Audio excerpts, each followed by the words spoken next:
కన్నుల జారిన కన్నీళ్లు తడిపెను దేవుని పాదాలు.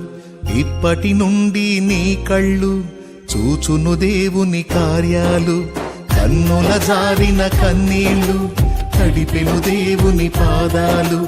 ఇప్పటి నుండి నీ కళ్ళు చూచును దేవుని కార్యాలు.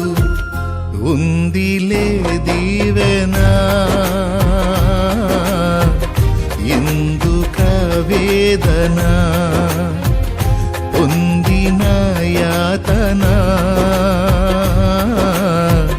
దేవుడే మరచునా.